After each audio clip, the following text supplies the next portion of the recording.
السلام علیکم ناظرین، میں ہوں سید ذوالفقار گیلانی اور آپ دیکھ رہے ہیں گیلانی لاگس۔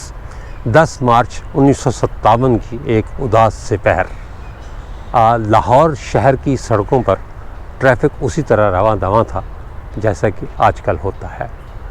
کسی کو کچھ خبر نہیں تھی، ہر شخص ایک دوسرے کے پیچھے یوں بھاگ رہا تھا جیسے اسے کسی چیز کی تلاش ہے۔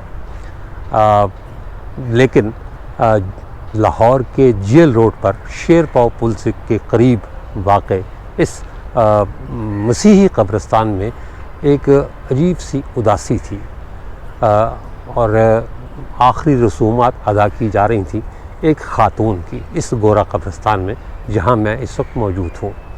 مرنے والی خاتون پنجاب کے شاہی خاندان کی آخری رکن شہزادی بمبا سدرلینڈ تھی۔ وہ سکھ سلطنت کے بانی مہاراجہ رنجیت سنگھ کی پوتی اور آخری سکھ مہاراجہ دلیپ سنگھ کی چہیتی بیٹی صوفیہ دلیپ سنگھ اور شہزادی کیتھرین ہلڈا دلیپ سنگھ کی بڑی بہن تھی۔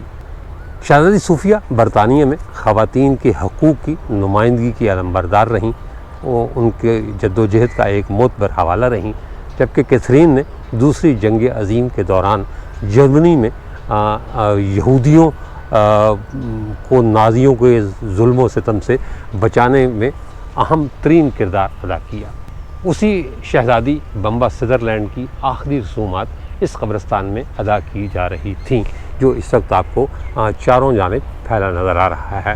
کوئی بہت سارے لوگ نہیں تھے جو ان آخری رسومات میں شرکت کرتے، بلکہ چونکہ برطانوی ہائی کمشنر کی ذمہ داری تھی اس شہزادی کو دفن کرنا، اس کی آخری رسومات کی نگرانی کرنا اور اس کی تدفین کرنا، اس لیے برطانوی ڈپٹی ہائی کمشنر، برطانوی سفارت خانے کے کچھ لوگ اور کچھ مقامی لوگ ان آخری رسومات میں شامل تھے۔ انہوں نے آخری رسومات ادا کیں اور نہایت ہی بجھے ہوئے دل کے ساتھ اس خاتون کو قبر میں اتارا جو سکھ سلطنت کا خاتمہ تصور کی جاتی ہیں۔ 1849 میں دوسری اینگلو سکھ جنگ میں مقامی فوجیوں کی شکست کے ساتھ ہی جب انگریز راج کا پنجاب پر قبضہ کرنے کا خواب پورا ہوا تو 29 مارچ 1849 کو آخری سکھ مہاراجہ دلیپ سنگھ کو ڈاکٹر جان لوگن کی سرپرستی میں دے دیا گیا، جو اسے لے کر فی الفور فتح گڑھ کے لیے روانہ ہو گیا۔ اس کی اگلی منزل میسور تھی۔ مہاراجہ دلیپ سنگھ کو اسی سال لندن بھیج دیا گیا اور وہ ملکہ وکٹوریہ سے متعارف ہوا۔ یوں مہاراجہ کو اس کی اپنی سلطنت سے ہی دور کر دیا گیا۔ تب دلیپ سنگھ کی عمر 11 سال تھی، لیکن وہ اپنے باپ یعنی مہاراجہ رنجیت سنگھ سے بھی زیادہ دلچسپ اور لاابالی کردار تھا۔ ملکہ وکٹوریہ کو وہ بیٹوں کی مانند عزیز تھا اور ملکہ نے اسے اوائل میں اپنے ساتھ شاہی محل میں ہی رکھا۔ اس کی پرورش عیسائی ماحول میں ہوئی، یا شاید اپنی مرضی سے یا وکٹوریہ کو خوش کرنے کی خاطر مہاراجہ دلیپ سنگھ نے 1853 میں عیسائیت اختیار کر لی اور بعض جگہوں پر اس کا پورا نام فریڈرک دلیپ سنگھ لکھا گیا۔ دلیپ سنگھ کی ماں رانی جند کور یا مائی جندہ ایک نہایت باحوصلہ اور جرری خاتون تھی۔ اس نے تخت لاہور کی شکست کو کبھی تسلیم نہیں کیا، بلکہ تلوار سونت کر انگریزوں کے خلاف جنگ کا آغاز کر دیا۔ جندہ نے 2 مارکوں میں سکھ فوج کی کمان کی، نہایت بے جگری سے لڑی، لیکن انگریز کی قوت کے سامنے کچھ پیش نہ گئی۔ انگریزوں نے 1846 میں اسے گرفتار کر کے پہلے 10 دن قلعہ لاہور کے مسمن برج میں اور پھر قلعہ شیخو پورے میں قید کر دیا۔ 1848 میں اسے پنجاب بدر کر کے ہندوستان کی موجودہ ریاست اتر پردیش کے شہر وارانسی کے قریب چنار فورٹ بھیج دیا گیا۔ وہ وہاں 1 سال رہی اور پھر ایک ملازمہ کے روپ میں وہاں سے فرار ہو کر 800 کلومیٹر جنگلوں اور ویرانوں میں سفر کر کے اپریل 1849 میں نیپال کے دارالحکومت کاٹھمنڈو پہنچی۔ شروع میں وہ چھپ کر اور بھیس بدل کر رہتی رہی، لیکن بعد میں اسے باضابطہ طور پر نیپال میں سیاسی پناہ دے دی گئی۔ وہ 11 سال سے زیادہ عرصہ نیپال میں رہی۔ اس دوران دلیپ سنگھ مستقل اپنی ماں سے ملنے کی کوشش کرتا رہا، لیکن انگریز اس کی اجازت دینے کو تیار نہ تھے۔ بالآخر 16 جنوری 1861 کو دونوں کی کلکتہ میں ملاقات ہوئی۔ اس وقت تک مہارانی جند کور کی بینائی تقریباً ختم ہو چکی تھی۔ شہر میں شاہی جوڑے اور سکھ فوجی دستوں کی بیک وقت موجودگی کے پیش نظر فسادات کا خطرہ پیدا ہو گیا۔ چنانچہ اس وقت کے گورنر جنرل لارڈ کیننگ نے مہاراجہ دلیپ سنگھ سے اپنی ماں سمیت اگلے دستیاب جہاز سے انگلینڈ روانگی کی درخواست کی۔ مہارانی انگلینڈ پہنچ کر بمشکل 2 سال زندہ رہی اور 1 اگست 1863 کی صبح نیند کے عالم میں ہی اس جہان فانی سے کوچ کر گئی۔ 1885 سے پہلے انگلینڈ میں مردے جلانے کی اجازت نہیں تھی، جبکہ مردہ مہارانی سے انگریز کے خوف کا یہ عالم تھا کہ مہاراجہ دلیپ سنگھ کو اپنی ماں کی میت پنجاب لے جانے کی اجازت نہیں دی گئی۔ کچھ عرصہ میت کینسال گرین سیمیٹری گنگسٹن میں رکھی رہی۔ مہارانی جند کور کی خواہش تھی کہ اس کی آخری رسومات لاہور میں ادا کی جائیں، لیکن انگریزوں نے 1864 میں مہاراجہ دلیپ سنگھ کو میت بمبئی لے جانے کی اجازت دی۔ مہارانی کا انتم سنسکار دریائے گوداوری کے کنارے ناسک کے مقام پر کیا گیا اور وہیں اس کی یاد میں ایک چھوٹی سی سمادھی بنا دی گئی۔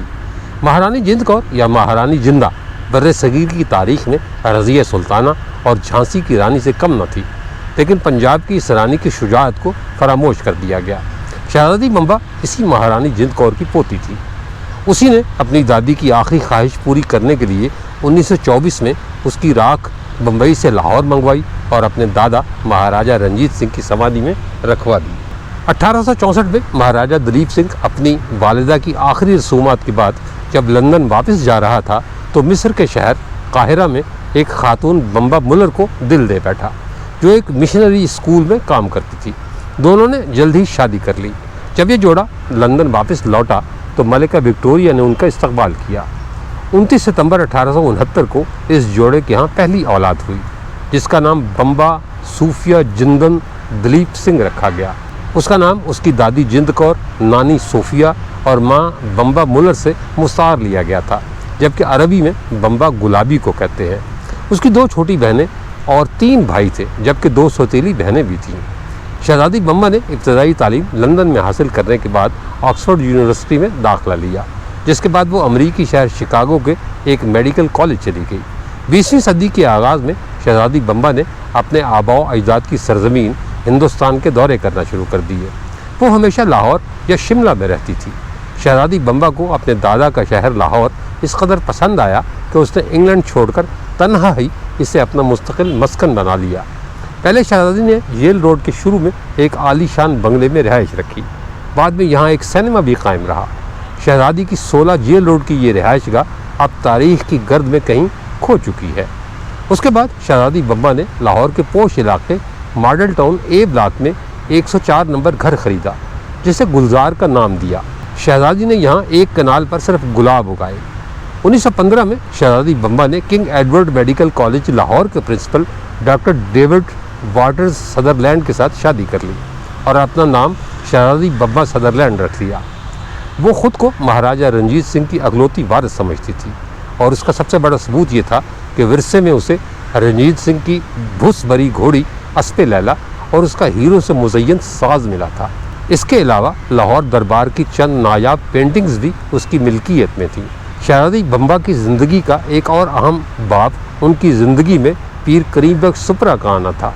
محقق ہربنس سنگھ ورڈی ٹریبیون انڈیا میں شائع ہونے والے اپنے ایک مضمون میں لکھتے ہیں کہ شہزادی جب لاہور آئی تو اس کی ملکیت میں تصاویر اور دیگر نادر فن پارے موجود تھے، جو اسے اپنے والد سے ورثے میں ملے تھے۔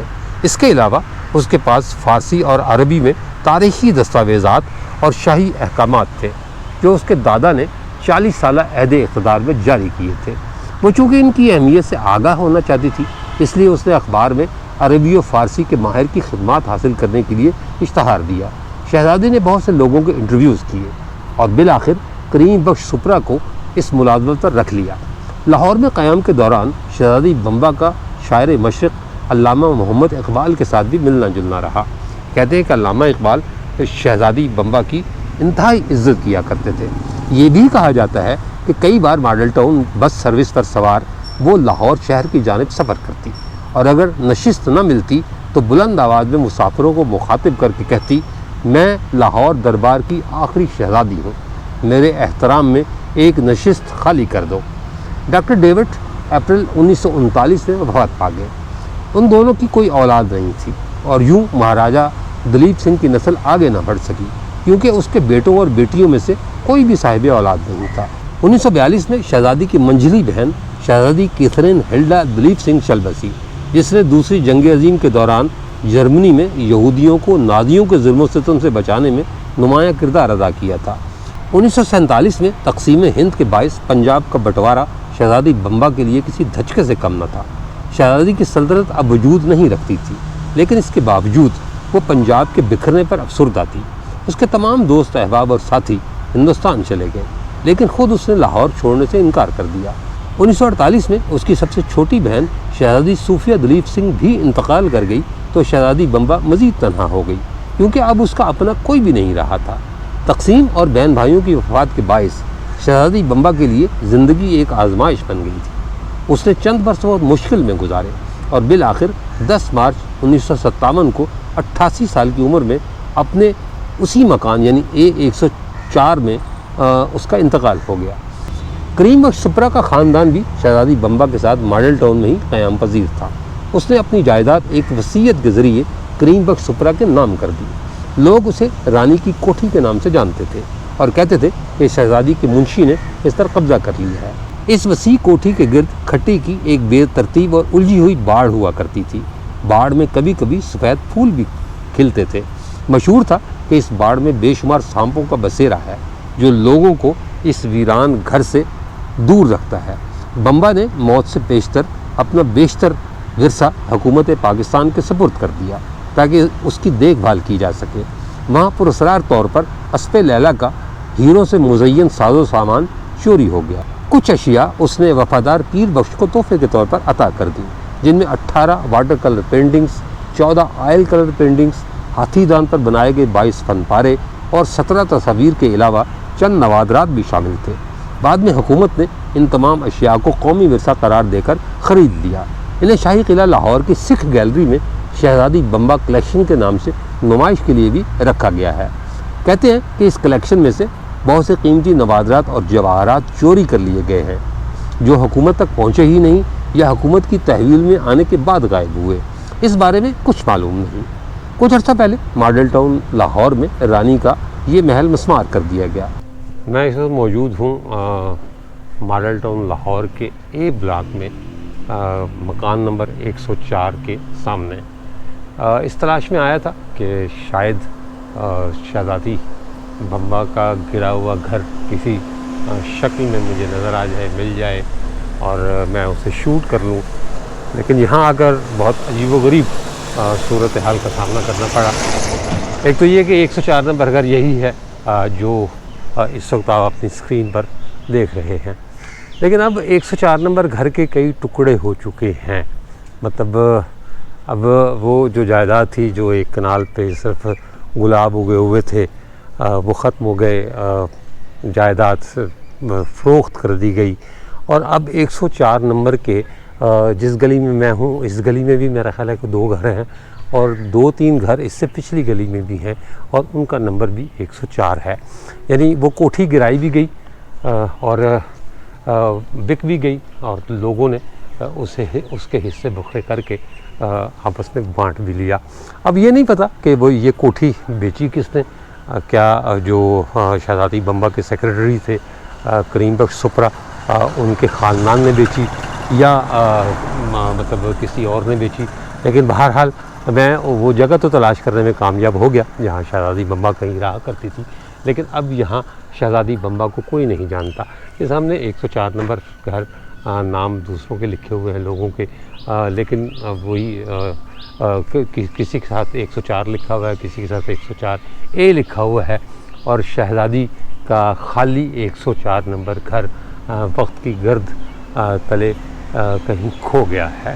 وہ آخری نشانی جو اس نے چھوڑی تھی، اصولی طور پر حکومت کو سنبھال کر رکھنی چاہیے تھی، لیکن حکومت نے اسے سنبھال کر نہیں رکھا۔ محل گرا اور اس کے بعد اس کے ٹکڑے ٹکڑے ہو گئے، اور اب اس علاقے میں مطلب پاس پڑوس میں بھی شہزادی بمبا کا نام کوئی نہیں جانتا۔ جیل روڈ کے گورا قبرستان کے عین وسط میں پنجاب کی آخری شہزادی شہزادی بمبا صدر لینڈ کی آخری آرام گاہ۔ اس کے جو کتبے ہیں، ایک تو کتبہ سرہانے لگا ہوا ہے وہ بھی میں آپ کو دکھاتا ہوں. یہ سراہنے لگا جو کتبہ ہے اس پر لکھا ہوا ہے Here lies in eternal peace the Princess Bamba Sutherland, eldest daughter of Maharaja Dalip Singh and granddaughter of Maharaja Ranjit Singh of Lahore. Born on 29 September 1869 in London, died on 10th March 1957 Lahore. فرق شاہی و بندگی برخاست چون قضائے نوشتہ آیت پیش کرکسے خاک مردہ بازکند ناشناست تونگر از درویش. حاکم اور محکوم، یعنی اس کا جو مطلب ہے حاکم اور محکوم میں تفریق باقی نہیں رہتی. جس لمحے تقدیر کا لکھا آن ملتا ہے، اگر کوئی قبر کو کھود کر دیکھے تو امیر اور غریب کو الگ الگ نہیں کر سکتا. کہتے ہیں یہ دو فارسی کے جو شعر ہیں یہ شہزادی کی مطلب وصیت کے مطابق اس پر لکھے گئے. میں اور جو قبر کا تعویذ ہے اس پر لکھا ہوا ہے آخری آرام گاہ شہزادی بمبا سدرلینڈ، دختر کلاں مہاراجا دلیپ سنگھ و پوتی مہاراجا رنجیت سنگھ شیر پنجاب. ولادت 29 ستمبر 1869 در لندن. وفات در 10 مارچ 1957 در لاہور. اور نیچے پھر فارسی کی ایک پوری نظم ہے اور یہ جو کتبہ لگایا گیا ہے this monument is erected by her secretary Pir Karim Bakhsh Supra. کچھ عرصہ پہلے ماڈل ٹاؤن میں واقع رانی کا یہ محل نسمار کر دیا گیا. منشی نے محل پر قبضہ کیا یا نہیں کیا، اس سوال کا جواب غالباً کبھی نہیں مل پائے گا. لیکن شہزادی کی اہم ترین یادگار کی مسماری لاہور شہر ہی نہیں بلکہ پنجاب کے عوام کے ساتھ زیادتی تھی، جس کے لیے حکومت وقت کو بر وقت اقدام کرنا چاہیے تھا. کیونکہ جب یہ محل گرایا جا رہا تھا یا کوٹھی گرائی جا رہی تھی اس وقت برسر اقتدار حکومت پاکستان میں خاص طور پر لاہور میں سکھ یادگاروں کی بحالی پر کام کر رہی تھی. افسوس کہ اس بات کا ہے کہ شہزادی کا گھر گرنے پر کسی نے احتجاج کیا، نہ اس کی موت پر اس کے پرکھوں کے ملک میں کسی نے آنسو بہائے. یہ چونکہ پنجاب کی تاریخ کے ایک عہد کا خاتمہ تھا اس لیے یہ سلوک ظالمانہ تھا، کیونکہ بہرحال وہ پنجاب کی آخری شہزادی تھی. اس کے ساتھ ہی اجازت دیجیے، انشاءاللہ تعالی اگلے ولاگ میں دوبارہ ملاقات ہوگی. تب تک کے لیے اللہ حافظ.